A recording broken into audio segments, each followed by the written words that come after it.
صحابہ کا مسجد نبی صلی اللہ علیہ وسلم میں مجلسوں کے اندر جب نام پکارا جاتا تھا، آئینہ زید ابن حارث، زید ابن حارث کہاں ہے؟ کھڑے ہو جاؤ. آئینہ جعفر، جعفر کھڑے ہو جاؤ. عبداللہ ابن روا کھڑے ہو جاؤ. نام پکارا جا رہا ہے. اور اللہ کے پیارے نبی صلی اللہ علیہ وسلم ان کے بارے میں اعلان کر رہا ہے کہ زید تو اللہ کے راستے میں جائیں گے اور اس تقاضے پہ جا کر قبول ہو جائیں گے. اب زید اس تقاضے پہ جا کر موتا میں قبول ہو جائیں گے. ان کی قبر موتا کے میدان میں بن جائے گی اور پھر مسلمان اپنا ذمہ دار جعفر کو طے کریں گے اور جعفر بھی اللہ کے راستے میں جائیں گے اور جعفر بھی قبول ہو جائیں گے. اللہ اکبر. اور پھر تیسرا نام لیا عبداللہ ابن روا کا کہ عبداللہ ابن روا بھی اللہ کے راستے میں جعفر کے بعد مسلمانوں کے امیر ہوں گے اور وہ بھی اللہ کے راستے میں قبول ہو جائیں گے. پھر مسلمان اس وقت میں مشورے سے اپنا چوتھا امیر طے کرے گا. ایک یہودی بات سن رہا تھا، اس نے کہا کہ یہ تینوں مدینے میں ضرور واپس نہیں آئیں گے. لیکن آپ سیرت اٹھا کر دیکھیں کہ زید کی چھوٹی بچی ہے زینب، بڑی پیاری بچی. حضور کو جس سے محبت ہے تو باپ کو کتنی محبت ہوگی. جب مسجد نبی صلی اللہ علیہ وسلم میں آتی تو حضور صلی اللہ علیہ وسلم اسے لے کر منبر پر خطبہ دیتے ہوئے اپنی گود میں لیتے تھے. کتنی پیاری بچی ہوگی. لیکن حضرت زید رضی اللہ تعالیٰ عنہ کو اس بچی کی محبت اللہ کے راستے میں نکلنے سے مانے نہیں ہوئی. جعفر سن ہجری 6 میں مدینہ آئے ہیں اور 7 میں موتا ہوا ہے. 1 سال. اور کب سے گئے تھے جعفر؟ ہم تو کہتے ہیں نا ابھی میں چلا لگا کے آیا. ارے ابھی میں 3 روز لگا کے آیا ہے نا. اور آپ کے یہاں تو یہ رواج نہیں ہے. ابھی میں رمضان میں گیا تھا حیدرآباد، تو وہاں پر ایک ذمہ دار ساتھی بیرون کی تشکیل کے لیے تو 4-5 نام تھے تو لے کے گئے. تو ہم بات کرتے کرتے پوچھا آپ کا وقت کب لگا تھا؟ کہ پرسوں لگا تھا. اچھا ماشاء. دوسرے کو پوچھا آپ کا وقت کب لگا تھا؟ کہ پرسوں لگا تھا. تیسرے کو پوچھا آپ کا وقت کب لگا تھا؟ پرسوں لگا. میرے ریبر پہ ناراض ہوا. ان کا بیچارے پرسوں آئے نا، آپ ان کی تشکیل کرتے. ارے امیر صاحب ان سے پوچھو کون سے سال میں لگا. پوچھا تو کسی کا 10 سال پہلے، کسی کا 8 سال پہلے، کسی کا 15 سال پہلے. وہاں لمبے وقت کو پرسوں کہتے. 10 سال پہلے وقت لگا کے پرسوں جا کر آئے. آپ کے ایسا پرسوں تو نہیں ہے نا. حضرت جعفر مکہ سے حبشہ گئے تھے. ہم ہے نا فضائل کی تعلیم میں غور نہیں کرتے. اس لیے حضرت ابراہیم صاحب دیولہ دامت برکاتہ فرماتے ہیں، ابھی ملک کے پرانوں میں دہلی میں فرمایا، فیض الہی مشورہ تھا. آپ نے فرمایا ہر کام کرنے والا ساتھی فضائل کی تعلیم ایک تو اجتماعی ایک گھر کی، اور اس کو اپنی انفرادی مطالعے میں بھی لفظ ب لفظ پڑھے اور روزانہ پڑھے. اور حکایت صحابہ پر غور کریں. یہ کیا بات تھی کہ صحابہ نے صحابہ کو اللہ تعالیٰ نے قیامت تک کے آنے والے انسانوں کے لیے کیسے بن کر آؤ فَإِذَا قِيلَ لَهُمْ آمِنُوا كَمَا آمَنَ النَّاسُ، کیسے بنایا صحابہ نے اپنے آپ. ان کے دل کیسے تھے، دل کیسے بنایا.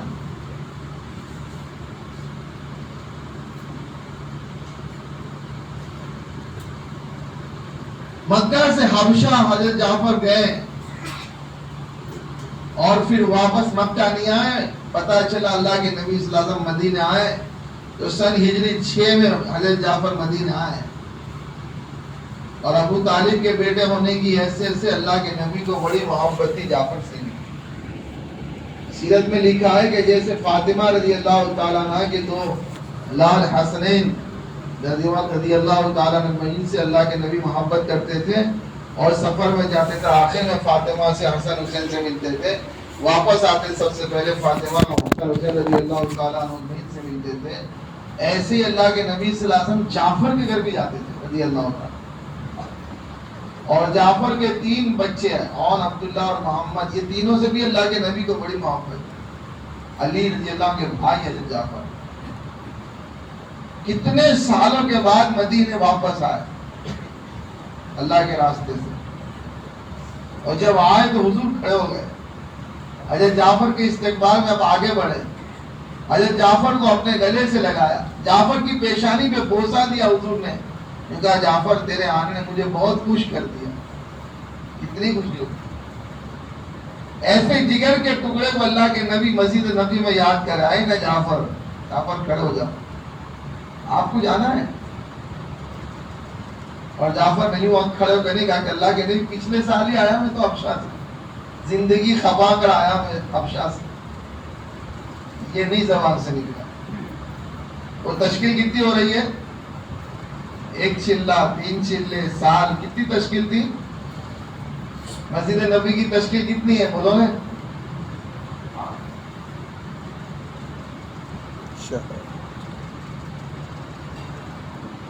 ان کے دل میرے بھائی ایسے بنے، دنیا کی رغبت ان کے دلوں سے نکل گئی. عبداللہ ابن روا کا نام لیا تو کون ہے عبداللہ ابن روا؟ ہمارے اس مجمع میں کس کی 3 بیویاں ہیں؟ ذرا ہاتھ اٹھاؤ. اور تینوں 3 حیات. اور غریب نہیں تھا، بڑا تاجر تھا. عبداللہ ابن روا رضی اللہ تعالیٰ عنہ مدینے کے بڑے تاجر ہیں. 3 بیویوں کا شوہر ہے. اور حضور کہہ رہے عبداللہ تمہیں جانا ہے. اس نے سیرت میں لکھا ہے صحابہ جب گھر سے چلتے تھے، مسجد نبی صلی اللہ علیہ وسلم سے جب اذان ہوتی تھی اور جب گھر سے چلتے تھے عورتیں پوچھتی کہاں جا رہے ہیں؟ اللہ کے نبی کی مسجد میں جا رہے ہیں. نماز پڑھیں گے حضور کے پیچھے، حضور مجلس لگائیں گے، اس مجلس میں شریک ہوں گے، وہاں سے تشکیل ہوگی تو اللہ کے راستے میں جائیں گے. زندگی واپس اگر باقی رہی تو آئیں گے، زندگی باقی رہی تو واپس آئیں گے. اور اگر زندگی پوری ہو گئی تو پھر ہماری ملاقات مدینے میں نہیں ہوگی. تو عورتیں پوچھتی پھر کہاں ہوگی؟ کہ حوض کوثر پر نبی کے سامنے ہم نے محشر میں آ کر ملاقات کر لینا. گویا صحابہ اذان کے بعد مسجدوں کو جاتے تھے تو میرے بھائیوں زندگیوں سے فارغ ہو کر جاتے تھے. ہم اجتماع میں بھی آئے تو اپنی عورتوں کو کہہ کر رات میں آ جاؤں گا. اور برابر سنا نہیں ہوگا تو 3 مرتبہ کیا سنتی ہے؟ میں رات میں آ جاؤں گا. کبھی ایسا کوئی کہہ دیتا ہے کہ دیکھ میں اجتماع میں جا رہا ہوں. اور کبھی ہو سکتا ہے کہ اجتماع میں کوئی تقاضے ہوں گے، امت کے حالات سامنے آئیں گے، کوئی کارگزاری ایسی ہوگی، اور اگر جی نے میرا آ گیا تو ہو سکتا ہے میں اجتماعی جماعت میں چلا جاؤں. ایسا کوئی کہہ کر آیا؟ یہ جذبات ہمارے میرے بھائیوں بنا ہوئے ہیں. ہم اپنے جذبات بنا. یہ ہمارے بڑے اس وقت میں بڑے ہمارے بڑے ہم کہتے ہیں نا، ہمارے اکابر ہمارے بڑے یوں فرماتے ہیں. ہمارے یہ بڑے جو ہیں نا، یہ اجتماعوں میں آتے تھے نا تو ان کی وہاں سے تشکیل ہو جاتی تھی. ایک مرتبہ وہاں اسماعیل صاحب نے ہم کو سنایا کہ میں مدرسے سے فارغ ہو کر آیا اور پھر بعد میں کچھ مہینوں کے بعد نکاح ہو گیا. اور نکاح کے تو 2 مہینے ہوئے ہوں گے، 2 یا 2.5 مہینے، کہ میرے پاس میں جو ہے نا ذمہ دار ساتھی آئے، مولانا آپ کو چلہ لگا. تو نہیں شادی ہوئی تھی پھر بھی چلو چلہ ہی جانا ہے، جائیں گے. تو مولانا چلے کے لیے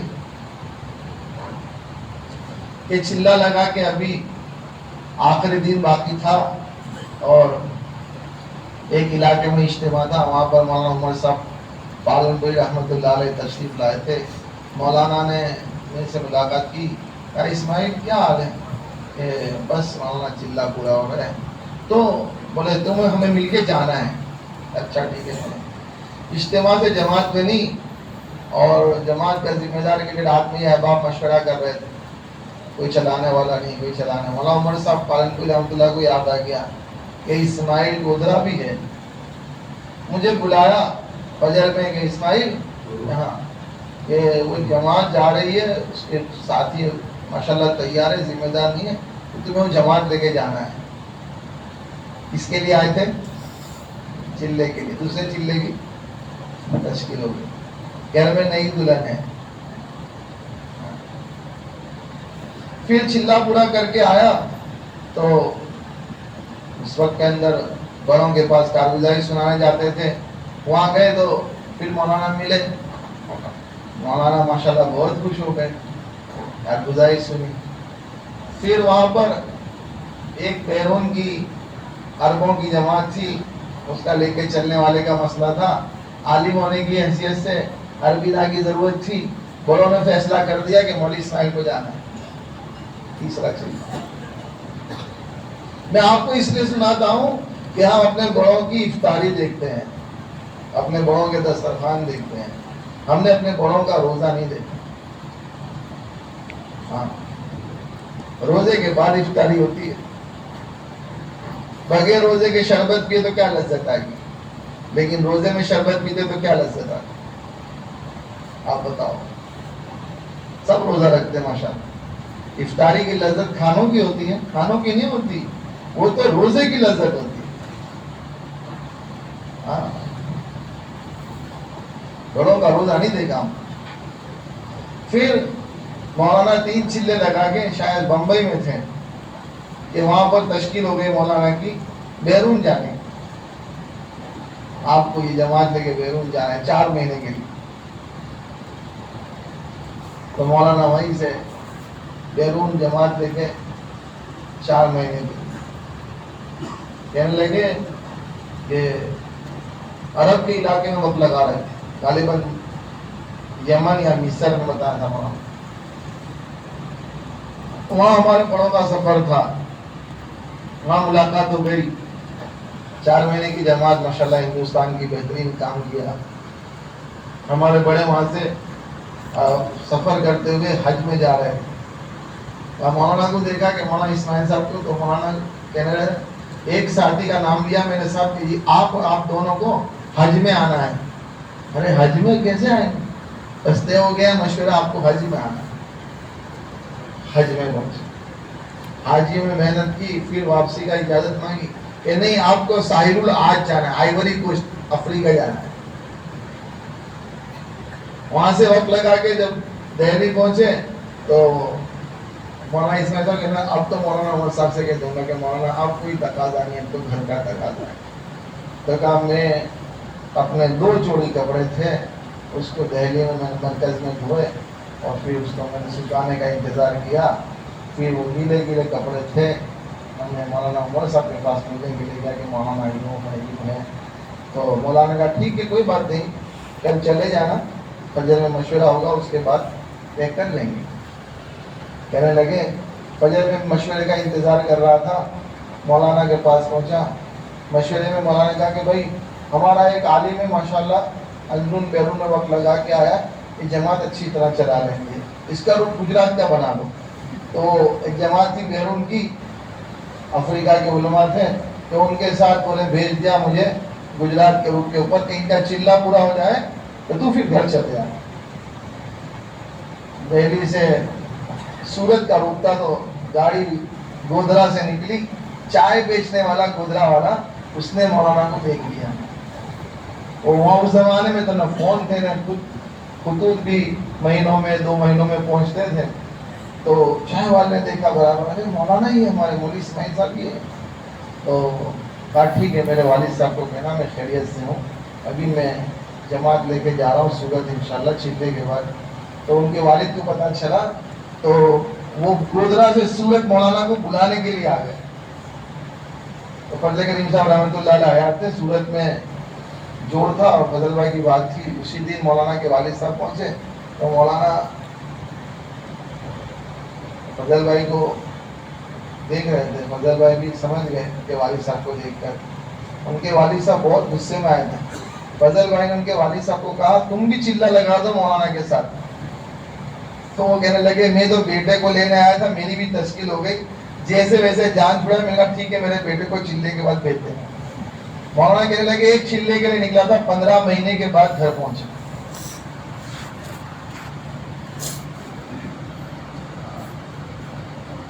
تو صحابہ گھر سے نکلتے تھے تو زندگیوں سے فارغ ہو کر نکلتے تھے. ہم میرے بھائیوں کم سے کم ذہنوں کو تو فارغ کر کے آ رہے ہیں. یہاں آئے ہیں تو یہاں کی مجلسوں میں فراغت کے ساتھ بیٹھے، اپنے ذہنوں کو بالکل فارغ کرتے تھے، اپنے دلوں کو بالکل فارغ کرتے تھے. خالی برتن کے اندر پاک صاف چیز ڈالی جاتی ہے. جس برتن میں کوئی چیز ہوتی ہے اس کے اندر دوسری چیز نہیں ڈالی جاتی. اپنے دلوں کو دنیا کی محبت سے خالی کر دیں. ہم نہیں کہتے آپ دنیا سے خالی ہو جاؤ، ہم کہتے ہیں اپنے دلوں کو خالی کر دیں، ہمارے دل کو فارغ کر دیں، اس دنیا سے ہمارے دل کو الگ کر دیں، اس کے نفع نقصان کا اثر ہمارے دل پہ نہ ہو. ایمان اور یقین کی محنت سے یہ بات چاہی جا رہی ہے کہ اس کے آنے کی خوشی نہیں، اس کے جانے کا غم نہیں. صحابہ کے دل دیکھو، جابرانہ جاگیرانہ طاقتوں کے خزانے صحابہ کے قدموں میں آئے، لیکن اس کے باوجود میرے بھائیوں اتنے امانت دار تھے کہ کسریٰ کا 50 کلو سونے کا تاج جس صحابی کے قدموں میں آیا، رات میں اندھیرا تھا، اسے اٹھا کر کے امیر جماعت کی خدمت میں لا کے پیش کر دیا. اور پھر وہ پوچھنے لگے تمہارا نام کیا ہے؟ تو کہنے لگے جس نے اس کے سر سے اٹھا کے میرے قدموں میں ڈالا وہ میرے نام کو اچھی طرح جانتا ہے.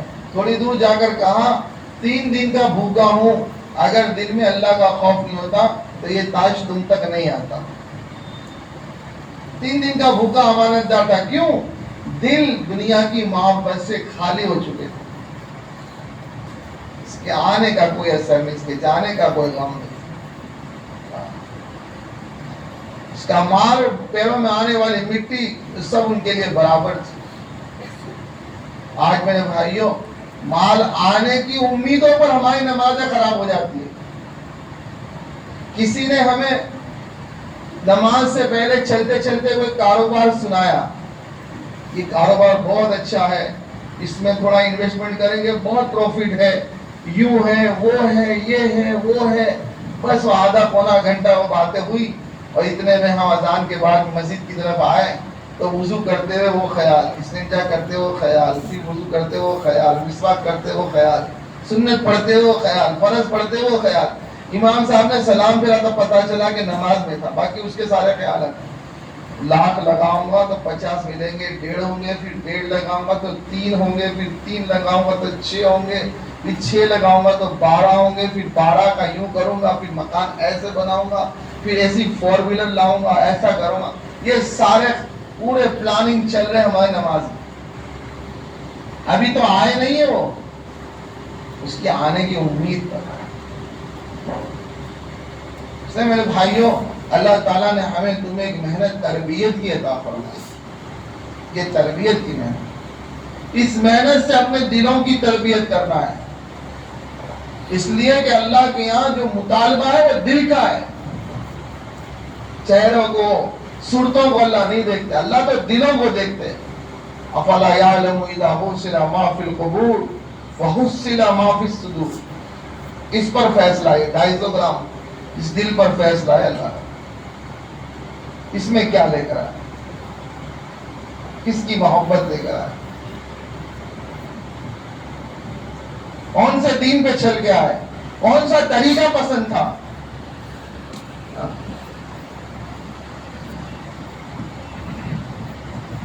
مکہ میں رہنے والے کو عیسائیوں کا طریقہ پسند تھا. اللہ تعالیٰ نے مرنے کے بعد ان کی نعش کو عیسائیوں کے قبرستان میں منتقل کر دی. تاریخ ہے، اللہ والوں نے واقعات لکھے. اصل میں میرے بھائیوں ہمارا وقت جو ہے نا، یہ جو مشین آئے نا ہمارے ہاتھ میں، اس مشین نے ہمارا بہت سارا وقت کھا لیا ہے. ہمیں اپنے اسلاف کی تاریخ پڑھنے کا وقت نہیں، اہل اللہ کی کتابوں کو پڑھنے کا وقت نہیں. ہاں، تربیت کی محنتوں کا جز ہے یہ اپنے اسلاف کی. تو اللہ نے لکھا نا جب مجھے عبادت میں سستی ہونے لگتی ہے تو میں محمد بن واسع رحمۃ اللہ علیہ کے حالات کو دیکھتا ہوں. ایک ہفتہ تک غور سے پڑھتا ہوں تاکہ میرے اندر کی یہ عبادت کی سستی دور ہو جائے.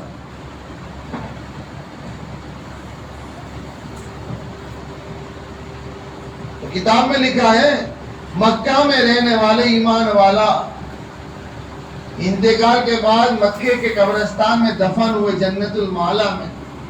لیکن میرے بھائیوں چند وقت کے بعد میں جب ان کی قبر کے اندر دیکھا تو یوروپ کی رہنے والی ایک بچی کا جو ہے اس کا چہرہ لوگوں نے دیکھا تو تعجب ہوا. کیا ہوا؟ ان کے گھر پر آ کر حالات پوچھے تو ان کی گھر والی نے بتایا کہ انہیں جنابت کے بعد غسل کرنے کو پسند نہیں تھا. اور وہ یوں کہتے تھے کہ عیسائیوں میں بہت اچھا معاملہ ہے کہ عیسائیوں میں جنابت کے بعد غسل کرنا فرض نہیں ہے. بس کہاں پہنچا دیا؟ جس کو نبی کا دین پسند نہیں ہے، جسے نبی کا طریقہ پسند نہیں ہے، جسے نبی والا میرے بھائیوں سنت والا طریقہ پسند نہیں ہے، ان کا حشر کما تحیون تموتون، جسے جیو گے ایسے مرو گے. من تشبہ بقوم، جس سے محبت ہوگی، جس قوم سے محبت ہوگی، جس کا طریقہ پسند ہوگا. مسئلہ آخرت کا ہے، چلے 4 مہینے کا مسئلہ نہیں ہے. ہماری مجلس جماعتیں بنانے کی مجلس نہیں ہے. ہم سب کو جماعت کا ممبر بنانے کے لیے نہیں بلایا. آ جاؤ بھائی جماعت کے ممبر بن جاؤ، تبلیغ کے ممبر بن جاؤ، یہ پارٹی مضبوط کرو، نہیں، اس کے لیے نہیں بلایا. ہم تو محمدی ہے، محمد رسول اللہ صلی اللہ علیہ وسلم کا ہم نے کلمہ پڑھا ہے. ہم سب کی 3 ذمہ داریاں ہیں کہ ہم اپنے حال میں اپنے نبی کے دین کو سیکھیں. جس حال کے اندر ہم زندگی گزارے اس حال کا دین ہمیں ملا ہے. ہم تاجر ہیں تو تجارت کا دین ہمیں ملا ہے. ہم کاشتکار ہیں تو کاشتکاری کا دین ہمیں ملا ہے. ہم غریب ہیں تو غربت کا دین ملا ہے. ہم مالدار ہیں تو مالداری کا دین ملا ہے. ہم مرد ہیں تو مرد ہونے کا دین ہمیں ملا ہے. ہر حال کا دین دیا گیا. الیوم اکملت لکم دینکم، ہر حال کا دین ملا ہے. دین سیکھنا ہم سب کی پہلی ذمہ داری ہے. ہم اپنے دین کو معلوم کریں. دین بازاروں میں نہیں ملے گا، اور دین اخباروں میں نہیں ملے گا، اور دین میرے بھائیوں مشینوں میں نہیں ملے گا. دین تو ملے گا مسجدوں کے اندر. اس لیے مسجد میں بلاتے ہیں. دنیا میں باطل دکھا کے چلتا ہے اور دنیا میں حق سنا کے چلتا ہے، اس لیے مسجدوں میں بلا کر سنایا جاتا ہے. جمعہ میں علماء سناتے ہیں، تعلیم میں تعلیم کے ذریعے سنایا جا رہا، ہفتہ واری سنایا جا رہا. اور اس کے ساتھ میرے بھائیوں شب گزاریوں کے اندر پنچ کوسا میں سنایا جا رہا، مراکز کے اجتماعوں میں سنایا جا رہا، اور چلے کے اجتماع میں سنایا جا رہا، ذکر و عبادت کی خانقاہوں میں سنایا جا رہا. جہاں بھی دیکھو میرے بھائیوں یہ سنایا جا رہا ہے تاکہ ہمیں اپنا دین معلوم ہو. دین ملے گا دینداروں کے پاس، اور دین ملے گا علماء کے پاس. ہمیں اپنے دین کو معلوم کرنا پڑے گا. اپنا دین سیکھنا یہ ہماری سب سے پہلی ذمہ داری ہے. اس لیے مجمع نیت کرتے جائیں، ہم اپنے حال کا دین معلوم کریں گے انشاءاللہ. سفر میں جا رہے، سفر کا دین معلوم کرو، سفر کا دین کیا ہے. شادی کرنے جا رہے، شادی کا دین معلوم کرو، شادی کا دین کیا ہے، نکاح کا دین کیا ہے. نکاح کا دین عطا فرمایا. مکان بناتے ہیں، مکان کو اچھا سجاتے ہیں، کمرے کو اچھا سجاتے ہیں، فرنیچر اچھا بناتے ہیں. لیکن میرے بھائیوں یہ نہیں سیکھتے اپنے علماء کے پاس جا کر کسی کی بیٹی کو اپنی بیوی بنا کر گھر میں لا رہا ہوں. مسلمان خاوند ہونے کی حیثیت سے میری ذمہ داری کیا ہے؟ مسلمان بیوی بن کر آنے والی بیٹی کو باپ یہ نہیں سناتا بیٹا آج تک تو میری بیٹی تھی، اب تو کسی کی بیوی بننے کے لیے جا رہی ہے. بیوی ہونے کی حیثیت سے ہمارے آقا صلی اللہ علیہ وسلم نے ایک مسلمان بچی کو کیا ذمہ داری سکھائی. باپ بھی مال دیکھ کر دیتا ہے اور بیٹا بھی مال دیکھ کر لاتا ہے. ہماری بنیادیں مال ہو گئی، ہماری بنیادیں دین نہیں رہی. اس لیے میرے بھائیوں، نکاحوں کے اندر برکتیں نہیں آ رہی، زندگیوں میں برکتیں نہیں آ رہی، شکایتیں آ رہی، شکایتیں، گھروں میں آگ لگی ہوئی. مال دیکھ کر کرنا یہ مزاج یہودیت ہے، یہودی مزاج ہے. خوبصورتی دیکھ کر کرنا یہ عیسائی مزاج ہے. دین دیکھ کر کرنا یہ ایمانی مزاج ہے. نیت کرو ایمانی مزاج پر کریں گے اپنے بچوں کے. ہم خود بھی جو جوان ہیں جن کی ہو گئے ان کو نہیں کہتا، ہاں وہ لوگ انشاءاللہ نہیں بولے. جن کی نہیں ہوئی ہے وہ نیت کریں انشاءاللہ ایمانی مزاج پر اپنا نکاح کریں گے. ہاں، مدینہ میں نکاح ہوا، دونوں شوہر بیوی میں بڑی محبت تھی، بڑی محبتوں سے زندگی گزر رہی تھی. دین ہوتا ہے تو محبتیں ہوتی ہے، محبت بازار میں نہیں ملتی. گھروں میں چیزیں لانے سے محبت نہیں ہوتی، یہ یاد رکھنا. ہمارا یہ پوتا یقین ہے کمزور کہ میں اپنی بیوی کے لیے چائنیز پلاؤ لے کے آؤں گا تو وہ مجھ سے بہت محبت کرے گی، اور لاتا بھی ہے تو ایسے چھپ کے لاتا ہے، اپنے کمرے میں سیدھا لے جاتا ہے، اپنی بوڑھی ماں کو بھی پتا نہیں چلتا. ارے کیا ہو گیا تیرے کو یار، جس ماں نے تجھے جنا، جس ماں نے تجھے دودھ پلایا، جس ماں نے تجھے پیٹ میں اٹھا کر 9 مہینے چلایا، جس ماں نے تجھے پرورش میں کتنی جانفشانی کی، آج وہ ماں کو پھل لاتا ہے تو چھپا کے لاتا ہے، کھانے لاتا ہے تو چھپا کے لاتا ہے، مٹھائیاں لاتا ہے تو چھپا کے لاتا ہے. دین نہیں سیکھا ہم نے. بیوی کا حق بتایا، ماں کا حق بتایا.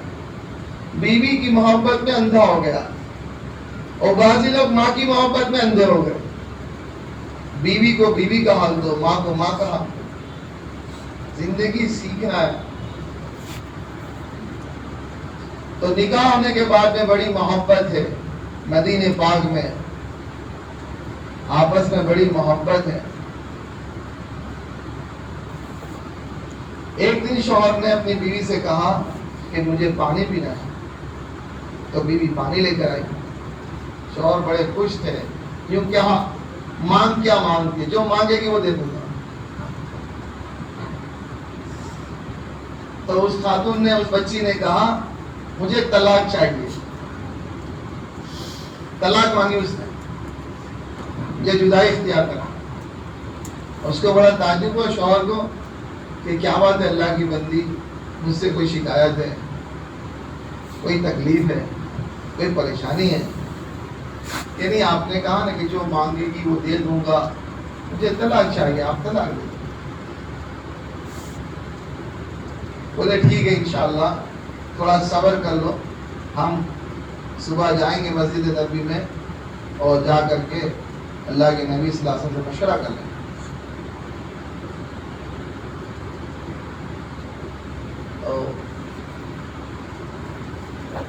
مشورے کے بعد رک گئی.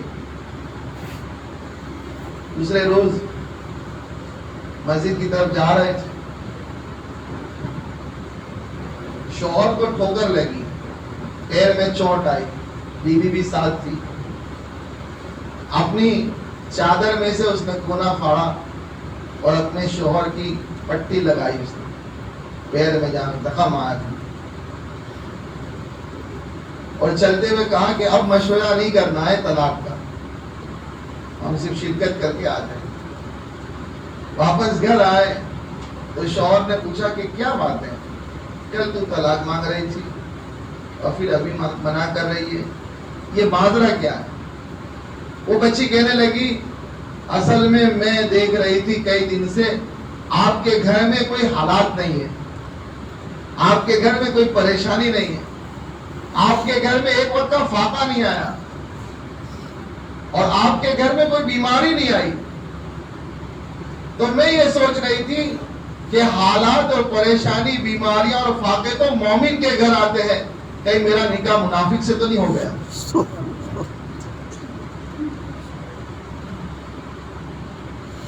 میری بچی کو کوئی تکلیف نہ ہو، ایسا مالدار گھر ہو، ایسا بڑا مکان ہو، ایسی اچھی سواری ہو.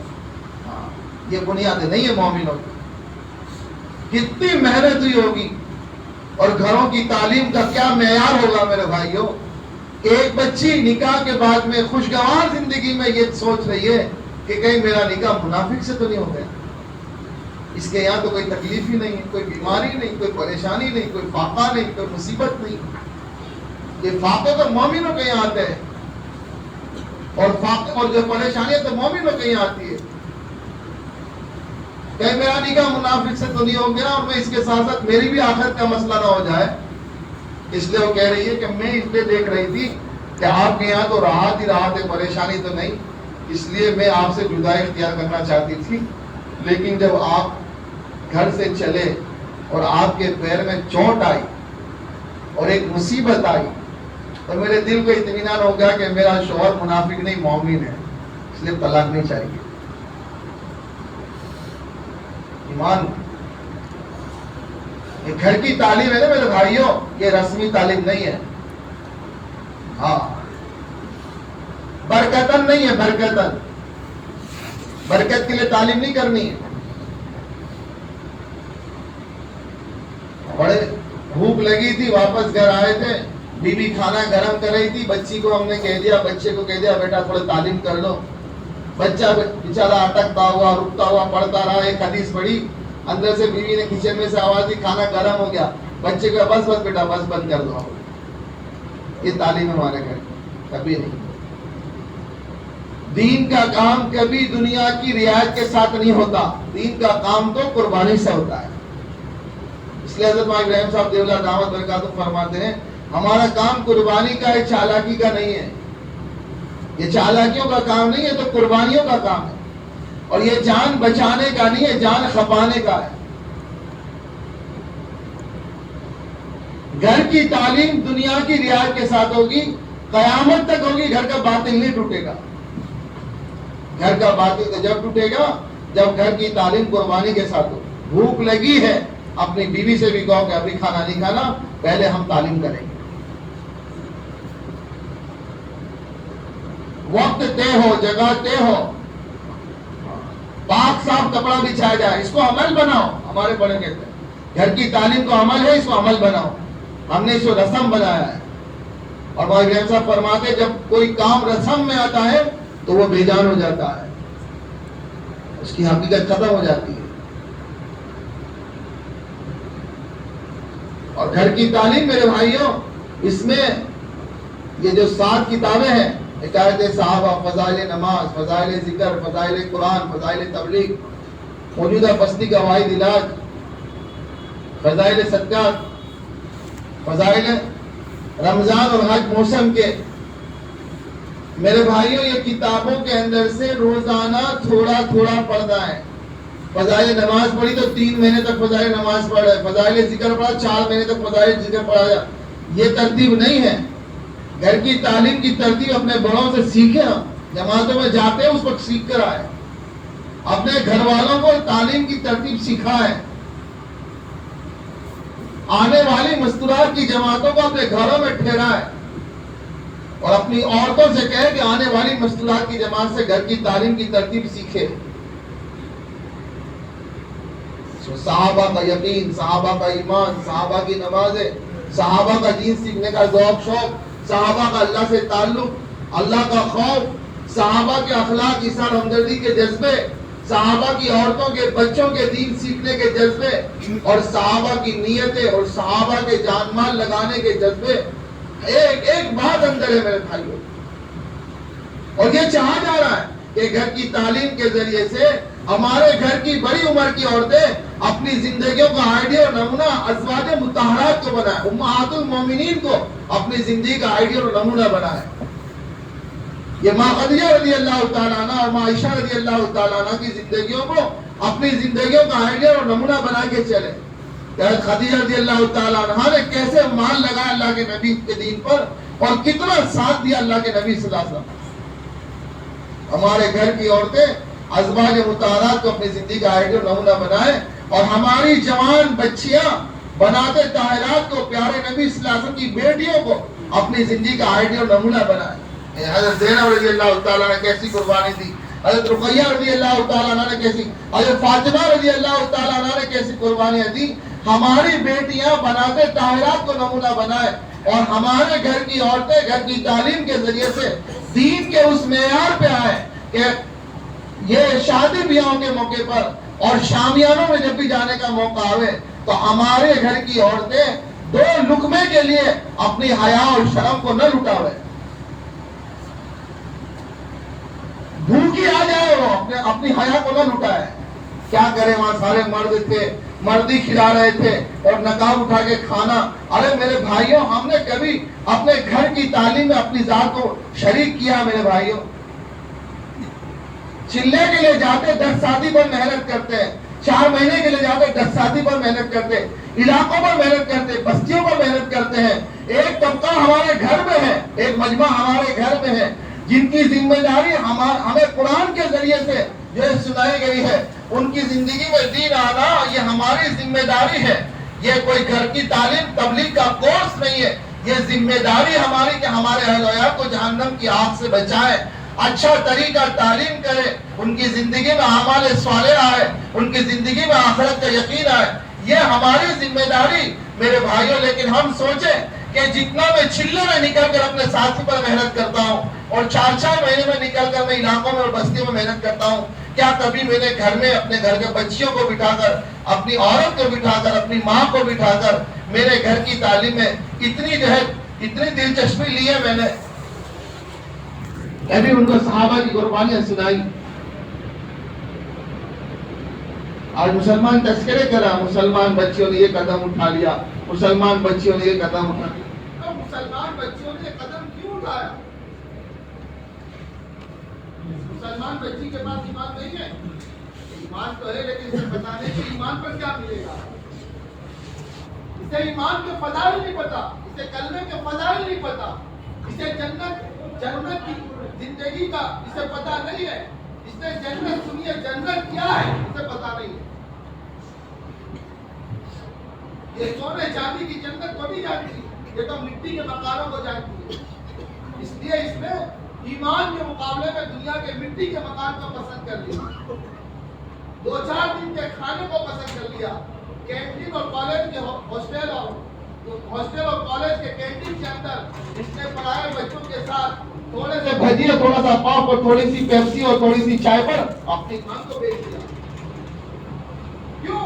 اسے پتا نہیں ہے کہ ایمان پر کیا ملے گا، جنت کسے کہتے ہیں، آخرت کسے کہتے ہیں، قبر کسے کہتے ہیں، سکرات کا عالم کیا ہوتا ہے، حساب کا دن کیا ہوتا ہے، اسے پتا نہیں ہے۔ بلکہ تعلیم ہے۔ صحابہ کا دین کا وقت 24 گھنٹے 3 حصوں میں تقسیم ہوتا تھا۔ ایک حصہ حلال روزی کے کمانے میں صحابہ لگاتے تھے، ایک حصہ صحابہ لگاتے تھے اپنے گھر کی، اپنے بچوں کی، بیوی کی دینی تربیت میں لگاتے تھے، اور ایک حصہ صحابہ کا مسجدوں میں لگتا تھا۔ آج میرے بھائیوں نظام الاوقات نہیں ہمارے پاس ہے، ہم گھر میں کھانے اور سونے کے لیے جاتے ہیں، ہم نے اپنی گھروں کو ہوٹلیں بنایا ہے۔ معاف کرنا،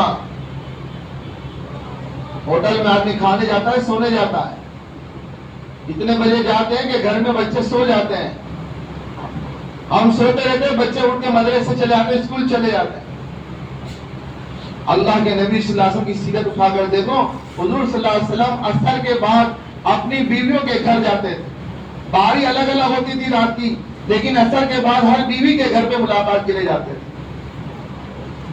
اور یہ نہیں تھا میرے بھائیوں، اللہ کے نبی صلی اللہ علیہ وسلم کے گھر میں 2 چاند تک جو ہے چولہا نہیں جلا، 3 چاند ہو گئے چولہا نہیں جلا، تو نعوذ باللہ اللہ کے نبی کو ذمہ داری کا احساس نہیں تھا، اللہ کے نبی اپنی بیویوں کو خرچہ نہیں دیتے تھے، نہیں، اللہ کے نبی صلی اللہ علیہ وسلم کا معمول تھا، حضور پاک صلی اللہ علیہ وسلم اپنی بیویوں کو سال بھر کا خرچہ دیتے تھے، 1 سال کا نفقہ دیتے تھے۔ لیکن میرے بھائیوں، گھر کی تعلیم کا اور گھر کی محنت کا یہ حال تھا۔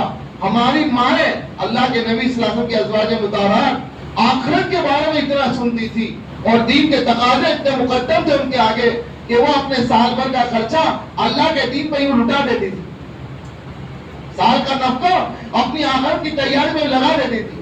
آپ نے اس کتاب میں سنا ہوگا 80,000 درہم ہے. امی جان عائشہ رضی اللہ تعالیٰ عنہ خود روزے سے ہے, خادمہ سے کہا کہ ضرورت مندوں میں تقسیم کر دے. شام و افطار کے وقت میں خادمہ کہنے لگی امی جان 1 درہم کا گوشت ہی منگا لیتی تو آج ہم گوشت سے افطار کر لیتے. امی جان کہنے لگے کہ اب یاد دلانے سے کیا فائدہ, اس وقت یاد دلاتی تو گوشت منگا لیتے. اتنا احساس ہے, اپنی ضرورت کا خیال بھی نہیں ہے. آج ہمارے گھر میں کپڑوں کی, اپنے گھروں کے اندر میرے بھائیوں کبھی اپنی بچیوں کے, اپنی بیوی کے کپڑے نکالو اور دیکھو کتنی جوڑی کپڑے ہیں. پورے کباڑ اور الماریاں کپڑوں سے بھری ہوئی ہے, پھر بھی کپڑوں کی شکایت ہے, پھر بھی کپڑوں کے لیے جھگڑے ہیں. برتن دیکھو, کپڑے دیکھو, چیزیں دیکھو, زیور دیکھو, چپلیں دیکھو.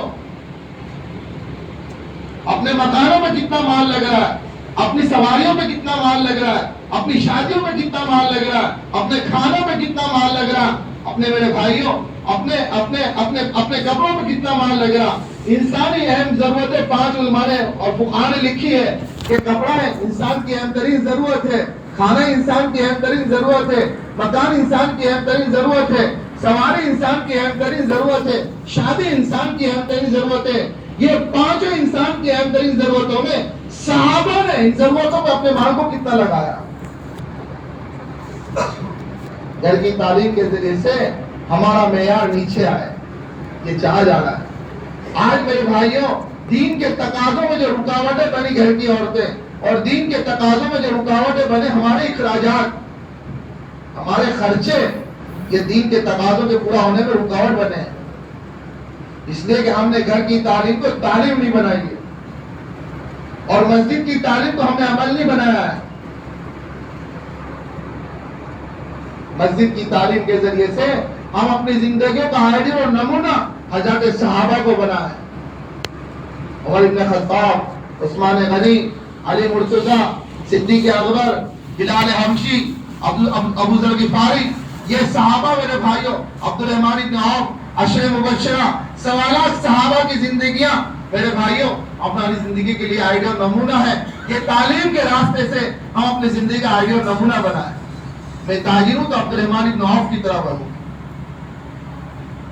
میں غریب ہوں تو یہ غریب صحابہ کی طرح میری زندگی ہو.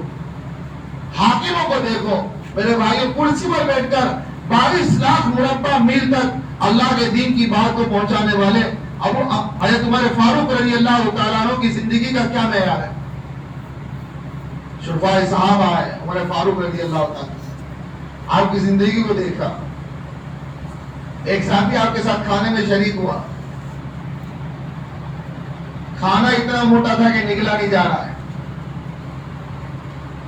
امہات المومنین حفصہ رضی اللہ تعالیٰ عنہ ہے, یہ صحابہ امی جان کے پاس پردے کی حالت میں جا کر عرض کرنے لگے کہ امی جان اب تو ماشاءاللہ فتوحات کی کثرت ہو گئی اور اسلام کے بہت سارے حامی پیدا ہو گئے, ام المومنین سے ہمارے نام معلوم نہ ہو, آپ تھوڑی سی درخواست کر دیں کہ وہ آپ جو ہے چھنے ہوئے آٹے کی روٹی کھا لیا کریں اور اپنے کام کے لیے تھوڑا سا غلام مقرر کر لیں, اور کچھ کپڑے ایسے نئے بنا لیں کچھ صاف ستھرے, جس کے جب وفود آنے کے اوپر ان کپڑے پہن کر ام المومنین بجائے پیوند والے کپڑوں کے کچھ صاف ستھرے کپڑوں سے جو ان سے بات چیت کر لے اور بیت المال سے اپنا کوئی وظیفہ پڑھا لے. آج دنیا میں کس کے جھگڑے چل رہے, ہمارا پگار بڑھاؤ, ہماری تنخواہ بڑھاؤ, ہمارا خرچہ بڑھاؤ. گھر میں جاتے ہیں تو عورتیں کہتے ہیں خرچہ بڑھاؤ, آفس میں جاتے ہیں تو ہمارے نوکر کہتے ہیں ہمارا پگار بڑھاؤ. ایسے ہوتا ہے نا, یہی ہے نا. تاجر ہے ہم اور ہمارے یہاں کوئی ملازم ہے تو وہ کیا کہتا ہے کل سے نہیں آؤں گا, کیا ہوا بھائی, اور میں ابھی میں آپ کے یہاں 10,000 ہے, مجھے 12,000 کی جو ہے دوسری ایک نوکری مل رہی, اگر آپ تنخواہ بڑھا دو تو میں نہیں چھوڑ کے جاؤں. سب یہی کہہ رہے ہیں. وہاں پر چھپ کے کہا جا رہا ہے, نام پتہ نہ چلے. امیر مومنین سے کہے کہ بھائی وظیفہ بڑھا لے. 22 لاکھ مربع میل کتنی بڑی. میرے بھائیو سوچے, ہم علماء سے پوچھے 22 لاکھ مربع, 3 بر اعظم پر اس کے خلافت اور حکومت چل رہی ہے. اس کے گھر کے اندر کھانے کا یہ حالت ہے, اس کے کپڑوں کا یہ حالت. حضرت حفصہ رضی اللہ تعالیٰ عنہ کہنے لگی کہ اللہ ابا جان آئے. حضرت عمر رضی اللہ تعالیٰ میں نے جو ہے موقع پا کر کہا کہ ابا جان اب تو ماشاءاللہ اسلام کے حامی ہو گئے, آپ چھنے ہوئے آٹے کی بھی روٹی کھا سکتے ہیں, اور آپ جو ہے بغیر پیوند والے یعنی تھوڑے صاف ستھرے کپڑے پہن کے بھی مفت سے بات کر سکتے ہیں, اپنے کچھ کاموں کے لیے غلام کو بھی مقرر کر سکتے ہیں, بیت المال بھی اللہ تعالیٰ نے کافی برکت عطا فرمائی, اپنا وظیفہ بھی پڑھا سکتے ہیں. تو حضرت عمر رضی اللہ تعالیٰ عنہ کے تیور بدل گئے. ان کا حفصہ اللہ کے نبی صلی اللہ علیہ وسلم کی زندگی سے میرے سے زیادہ تو واقف ہے, بتا تیرے گھر میں اللہ کے نبی کا سب سے اچھا کھانا کیا تھا؟ حفصہ رضی اللہ تعالیٰ عنہ امی جان کہنے لگے کہ ہم نے گرم روٹی پر ایک مرتبہ گھی کے ڈبے کی تلچھٹ کو الٹ دیا تو اس روٹی کے اوپر لگا ہوا گھی اللہ کے نبی صلی اللہ علیہ وسلم خود بھی مزے سے نوش فرما ہمیں بھی کھلایا. پھر کہا کہ حفصہ تیرے گھر میں نبی کا بستر کیسا تھا؟ ایک مرتبہ 4 گڑی کر کے بچھا دیا. اللہ کے نبی صلی اللہ علیہ وسلم فرمایا حفصہ رات میں کیا بچھا دیا تھا, بہت نرم ہوا اور جس کی نرمی کی وجہ سے رات میں اٹھنا میرے لیے مشکل ہو گیا, اسے دوڑا کرتے 2 گڑی کرتے تاکہ رات میں اٹھنا آسان ہو. یوں کہا حفصہ رضی اللہ تعالیٰ عنہ کہنے لگے کہ اللہ کے نبی کی زندگی کو یاد دلایا اور اتنا رلایا, خود بھی روئے مجھے بھی رلایا, اور فرمانے لگے حفصہ اللہ کے نبی صلی اللہ علیہ وسلم نے ہمیں زندگی گزارنے کا ایک طرز و طریقہ سکھایا ہے. اگر ہم نبی کی زندگی کے طرز کے مطابق چلیں گے, صدیق اکبر چلے تو منزل مقصود تک پہنچ گئے, عمر فاروق نے چلنا شروع کیا ہے. اگر نبی پاک صلی اللہ علیہ وسلم کی زندگی سے طرز کے آپ کی زندگی کے طرز سے ہٹ کر اپنی زندگی کو گزارے گا تو میں منزل مقصود سے بھٹک جاؤں گا. کہا اتنا روئے خود بھی روئے مجھے بھی رلایا, اور کہنے لگے حفصہ اگر ان لوگوں کے نام معلوم ہو جاتے تو ان کے چہرے بدل دیتا. یہ آج میرے بھائیوں ہمارے دسترخوان پر کتنے سالن ہیں, اب سوچیں. ہم یہ نہیں کہتے ایک سالن سے کھائیں, لیکن میرے بھائیوں نعمتیں آتی جا رہی ہے, ناشکری بڑھتی جا رہی ہے. اب اس محنت کے اس محنت سے مولانا فرید صاحب نے ایک جملہ سنایا, اس محنت سے محروم یہ نہیں ہے کہ آدمی کو چھلنے کی توفیق نہیں ملے, 3 دن کی توفیق نہیں ملے, 4 مہینے کی توفیق نہیں ملے, گشتوں کی توفیق نہیں ملے. اس محنت سے محروم یہ نہیں ہے, اس محنت سے محروم یہ ہے کہ آدمی کام کر رہا ہو, گشت کر رہا ہو, چلا لگا رہا ہو, 3 دن لگا رہا ہو, لیکن کام کا جو خاصہ ہے, کہ کام کا خاصہ کیا ہے کہ ہمارا ایمان صحابہ کے معیار پہ آوے, ہماری زندگی صحابہ کے معیار پہ آوے, ہمارا تعلق مالا صحابہ کے معیار پہ آوے, ہمارا اخلاق صحابہ کے معیار پہ آوے. یوں کہا کہ جو کام کا جو خاصہ تھا, کام کا جو نفع تھا کہ ہمارے اندر اللہ سے تعلق بڑھ رہا ہو, ہمارے اندر قناعت آ رہی ہو, ہمارے اندر صبر آ رہا ہو, ہمارے اندر شکر آ رہا ہو, ہمارے اندر زہد آ رہا ہو, ہمارے اندر تقویٰ آ رہا ہو. میرے بھائیوں اس صفات سے ہماری زندگیاں خالی ہو, ہم کام کر رہے لیکن کام کا نفع ہمیں نہیں ہو رہا, یہ بھی کام سے محرومی. اللہ ہماری حفاظت کر. اس لیے کام کا نفع جب ہوگا جب کام کو میرے بھائیوں قربانی سے کیا جائے, اپنا ہفتہ والی گشت دنیا کی رعایت کے ساتھ نہیں, تجارت کے کوئی کام کے لیے کوئی بڑی پارٹی آ گئی, اس سے میٹنگ ہے اور میرا گشت آگے پیچھے ہو گیا. کبھی میرے بھائیوں یہ دنیا کی رعایت کے ساتھ گشت کیا جائے گا, اس گشت کے اوپر کبھی ہمارا یقین نہیں بنے گا. گشت ہو جائے گا, جماعت بن گئی, جماعت چلی گئی گشت میں, ہم جو اپنی تجارت کا کام پورا کر کے مسجد کو آئے, درمیانی بات چالو تھی, ہم بیٹھ گئے درمیانی بات میں, یا ایک ساتھی کو لے کے ملاقات میں چلے گئے, ہمارے دل کو تسلی ہو گئی کہ ہم نے گشت کر لیا. لیکن میرے بھائیوں دنیا کی رعایت کے ساتھ گشت ہوا, دنیا کی رعایت کے ساتھ دین کا کام کیا جائے گا, دل کا باطل نہیں ٹوٹے گا, اندر کا باطل نہیں ٹوٹے گا, گھروں کا باطل نہیں ٹوٹے گا. یہ تو دنیا کا کام جیسے قربانی سے کیا جاتا ہے تو اس کا نفع ہوتا ہے, ایسے میرے بھائیوں دین کا کام قربانی کے ساتھ کیا جائے. ہمارے کام کا جزو اعظم ہی قربانی, اور جب قربانی کے ساتھ کریں گے تو صفات آئیں گے, اور صفات آئیں گے تو صفات اپنی برکتیں ظاہر کریں گے. قربانی کے ساتھ گشت ہوگا, پہلا گشت, قربانی کے ساتھ دوسرا گشت ہوگا, تو قربانی کے ساتھ گشت ہوگا تو تقویٰ آئے گا, اللہ کا خوف آئے گا, پرہیزگاری آئے گی, حرام سے بچنا آسان ہوگا, حلال میں زندگی آئے گی. اور تقوی پر اللہ کے وعدے پورے ہوں گے. وَمَن يَتَّقِ اللَّهَ يَجْعَل لَّهُ مَخْرَجًا وَيَرْزُقْهُ مِنْ حَيْثُ لَا يَحْتَسِبُ. مفتی شفیع صاحب نے اپنی کتاب میں لکھا ہے دمشق آج کا ملک شام اس زمانے میں اردن، لیبنان اور فلسطین اور شام، یہ 4 ملکوں کا ملک شام تھا. دمشق کے اندر ایک کھلا میدان تھا جو کسی زمانے میں خرافات کا اڈا تھا، گناہوں کا مرکز تھا. اللہ کی شان کے ایک نیک دل بادشاہ جب آیا تو اس نے سب سے پہلے یہ کام کیا کہ اپنے ذاتی مال سے اس جگہ کو خریدا، سارے خرافات وہاں بند کیے اور اس جگہ پر ایک مسجد کو قائم کیا اور اس مسجد کا نام رکھا جامع توبہ. بھائی تھوڑا بیٹھو، اپنے آپ کو بٹھاؤ، انشاءاللہ بس 4 بجے سے پہلے ہماری ترتیب بن جائے گی. اس مسجد کا نام لکھا جامع توبہ. توبہ یعنی توبہ والی مسجد. اور اس نے مسجد کے اندر الگ الگ کمرے بنوائے. اس زمانے میں دمشق جو ہے نا وہ علم کا مرکز بھی تھا، تو لوگ اپنے بچوں کو حدیث کے علم کے لیے دمشق بھیجتے تھے. اور اس زمانے میں بچوں کے رہنے کے لیے اس نے کمرے بنا دیے. کوئی خاص نظام نہیں تھا بچوں کے کھانے کا. مسجد میں اہل اللہ آتے تھے، بچے آ کر حدیث کا درس لیتے تھے.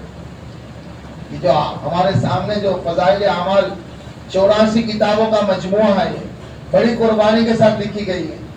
یہ جتنی حدیث ہمارے سامنے آئی ہے، حدیث کی کتابیں اہل اللہ نے بڑی قربانیوں کے ساتھ لکھی ہے. اس لیے دین تن پروری سے نہیں آتا، دین تو خاکساری سے آتا ہے. ہاں، دین تو قربانی سے آتا ہے. یہ قربانیوں سے دین ہم تک آیا ہے. آج کل ہمارا مزاج کیا پتا ہے؟ کم سے کم مال لگے، کم سے کم جان لگے، کم سے کم وقت لگے اور دین کا کام ہو جائے. میں کیا کرو، اجتماع کی دعوت موبائل پر پہنچا دو، واٹس ایپ پر سینڈ کر دو. سینڈ تو میں نہیں، ایک بنایا اجتماع کا پورا ہم نے پروگرام بنا دیا اور سینڈ تو میں نہیں، 200 کو پہنچ گیا، 400 کو پہنچ گیا. ایسے اجتماع کی دعوت نہیں پہنچتی. اجتماع کی دعوت تو سینہ بسینہ ہے. ہاں، اس میں چل کر جانا ہے، اپنی بھوک آگے پیچھے، اپنا کھانا آگے پیچھے، اپنی نیند آگے پیچھے، اپنی تجارت آگے پیچھے. اس قربانی کے ساتھ میں جائیں گے اپنے بھائیوں کے پاس، یہ قربانی کے اثرات ہوں گے.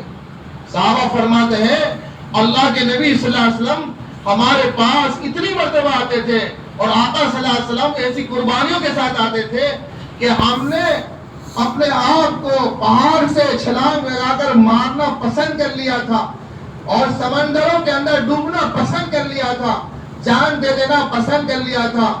محمد عربی صلی اللہ علیہ وسلم کے کلمے کو پڑھنا ہمارے گوارا نہیں تھا، لیکن نبی اتنی قربانیوں کے ساتھ ہمارے پاس آتے تھے کہ گویا کہ نبی کا کلمہ ہمارے سینے کو چاک کر کے، ہمارے دلوں کو چاک کر کے اندر زبردستی اتارا گیا، ہمارے دلوں میں دین کو ڈالا گیا. قسم کھانے والے لوگوں کے دلوں میں اللہ تعالیٰ اس کام کی محبت ڈالے اگر قربانی کے ساتھ ہمارا کام ہوگا. گشت قربانی کے ساتھ، روزانہ کی ملاقاتیں قربانی کے ساتھ، 3 دن ہمارے قربانی کے ساتھ، پھر علاقوں میں ہدایت کی ربانی لہریں چلے گی. تو قربانی سے دین آیا ہے. بچے کمروں کے اندر حدیث کا درس لیتے تھے، مسجد میں آتے تھے، اہل اللہ حدیث سناتے تھے، حدیث کا درس لیتے تھے، بچے چلے جاتے تھے. ایک بچہ حدیث کا درس لیتا تھا، اس کا روٹی کھانے کا کوئی معقول انتظام نہیں تھا. 3 دن کا فاقہ ہو گیا، بچہ بھوک برداشت کرنے کے قابل نہیں رہا. پہلی مرتبہ مسجد کے کمرے سے نکلا محلے کے اندر، اگر لقمہ نہیں ملا تو مر جاؤں، ہلاکت کے قریب ہو گیا. مسجد سے نکل کر محلے میں، تو محلے کی پیچھے کی گلی میں چل رہا تھا، مکانوں کے پیچھے کا حصہ تھا. ایک مکان میں سے کھانے کی خوشبو آ رہی تھی، تازہ کھانا بنا ہوا تھا، خوشبو آ رہی تھی. وہ خوشبو کو اس نے جب محسوس کیا اس گھر کے پاس کھڑا ہو گیا. چھوٹی سی دیوار تھی, اس نے ہمت کر کے دیوار کو عبور کیا اور اس مکان کے پیچھے کے حصے میں داخل ہوا تو پیچھے کے حصے میں کچن تھا. کچن میں کھانا بنا ہوا, برتن تازہ, اس کے اوپر جو ہے برتن کو ہٹایا تو اندر سے خوشبو آنے لگی. تازی سبزی بنی ہوئی تھی, بھوک اتنی شدت کی تھی, گرم گرم کھانا تھا. اندر سے اس نے نکالا بیگن اور نکال کر کے دانت میں اس نے چبانے کے لیے دبا بھی لیا, لیکن اندر سے اس کے ایمان نے پکارا, یہ تو کون ہے؟ چوری کر کے کھاتا ہے, چوری کر کے کھانا کھائے گا, تیرا جسم مال حرام سے پرورش پائے گا. تیرے سینے میں قرآن ہے, تیرے سینے میں حدیث کا نور ہے, تو کس لیے اس بستی میں آیا ہے؟ اور تیرے سینے کا حدیث کا نور چلا جائے گا. محنت کرتے کرتے دل ایسا بن جائے, جب گناہ سامنے آ جائے تو اندر کا ایمان ہمیں للکار ہے. تو کیا دیکھ رہا ہے؟ رات میں سوتے ہوئے ایک عادت بن چکی ہے میرے بھائیوں ہماری. جب تک موبائل کے میسج دیکھتے نہیں تب تک نیند نہیں آتی. موت پر سکرات پر کیا ہوگا ہمارا؟ فجر میں اٹھتے ہی پہلے موبائل کے میسج دیکھتے ہیں. اس کام کے ذریعے میرے بھائیوں تربیت چھائی جا رہی, تربیت. اس لیے ہمارے بھائی صاحب کہتے ہیں تقویٰ نام ہے احتیاط کا. دیکھنے میں احتیاط, بولنے میں احتیاط, سننے میں. ہماری زندگی احتیاط پر آوے, احتیاط سے ہٹ گئی ہے. نہ بولنے میں, نہ سننے میں, نہ جاگنے میں, نہ سونے میں, نہ باتوں میں, نہ کھانے میں, سب میں ہماری زندگی غیر احتیاط کے ساتھ چل رہی. اللہ ہماری حفاظت کرے. اس لیے میرے بھائیوں کام کرتے کرتے, روزانہ کا مشورہ کرتے کرتے, روزانہ کی ملاقاتیں کرتے کرتے, اپنے ہفتے کے گشتوں کو کرتے کرتے, ماہانہ 3 دن لگاتے لگاتے, اور زندگی میں اللہ تعالیٰ موقع دے تو بار بار 4 مہینے لگا کر میرے بھائیوں ہماری زندگی تقوی پر آوے, احتیاط پر آوے, ہماری زندگی فکر آخرت پر آوے, جنت و جہنم کے یقین پر آوے, قبر حشر کے یقین پر آوے. اس بچے کے اندر کے ایمان نے اس کو للکارا.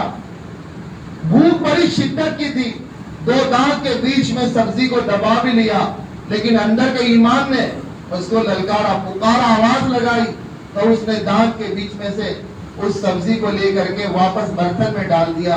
اس نے برتن کا منہ بند کر دیا. پھر جو ہے دیوار عبور کر کے مسجد کو آ گیا. مسجد میں آ کر سجدے میں گر گیا, ہچکیاں مار کر آنسو بہائے, اے اللہ میں تیرے گھر میں تیرے نبی کی حدیث کا درس لیتا ہوں. اے اللہ میری حالت کو تو ہی جانتا ہے, میں 3 دن کا بھوکا ہوں. میرے مولا تو میرا رازق ہے, تو میرا خالق ہے, تو میرا مالک ہے, کھانا تو سب کو کھلاتا ہے. اے اللہ تو نے مجھے حرام کھانے سے بچایا, وہاں سے واپس لایا ہے. تیری عزت کی قسم آج کے بعد تیرے در کو چھوڑ کر کہیں نہیں جاؤں گا, اور تیرے در کے سوا کسی سے نہیں مانگوں گا. آج سے عہد و پیمان کرتا ہوں, کھاؤں گا تو حلال کھاؤں گا, ورنہ بھوکا مروں گا, کبھی حرام نہیں کھاؤں گا. گشتوں کے بعد دعائیں قبول ہوتی. ہم لوگ گشتوں کے بعد چائے پینے چلے جاتے, قربانی کے ساتھ گشت کیا, دعا میں لگو. ہمارا حال تو یہ ہے کہ جو دعا میں لگا نا اس کو بھی اٹھا دیتے, چلو بھائی گشت میں جب واپس آ کے اڑیا. ارے اس کو تو نہیں اٹھانا, ہم کو بھی اب دعا میں لگنا ہے. ہم بھی جلدی سے فارغ ہو کے دعا میں لگے. چائے پینے کا وقت نہیں ہے, یہ 2 نمازوں کے بیچ کا وقت فارغ ہوا ہے, اب اللہ سے مانگنے کا وقت, یہ قبولیت کا وقت. گشتوں کے بعد کی دعا اللہ والوں کا تجربہ ہے, اتنا مجرب عمل ہے میرے بھائیوں. جو مال اور حکومت اور طاقتوں سے جو کام نہیں ہوتے تھے, گشتوں کے بعد کی دعاؤں سے وہ کام ہوئے. بھائی عبدالوہاب صاحب رحمۃ اللہ علیہ کے پاس میں ایک نوجوان آیا اور بے قصور تھا, اور اس پر پھانسی کی سزا لگ گئی, اور وہ بچہ تھوڑے دن کے لیے چھٹی لے کر آیا تھا. حضرت کے پاس دعا کے لیے, حضرت نے کہا تیرے محلے کا گشت ہے, گشت کرو, دعا مانگ. کہنے لگا, حضرت کی بات کو مانا, گشت کیا, دعا مانگی, اللہ تعالیٰ نے دعا کی برکت سے انصاف دلایا, اور اللہ تعالیٰ نے اتنی بڑی سزا سے بچا لیا. اللہ میں یقین عطا فرما. گشت کے دن تو ادھر ادھر کی بات نہیں میرے بھائیوں, بڑے سے بڑا تقاضا کیوں نہ ہو, دنیا کا بڑے سے بڑے نفع کا کام کیوں نہ ہو, آج میرے گشت کا دن.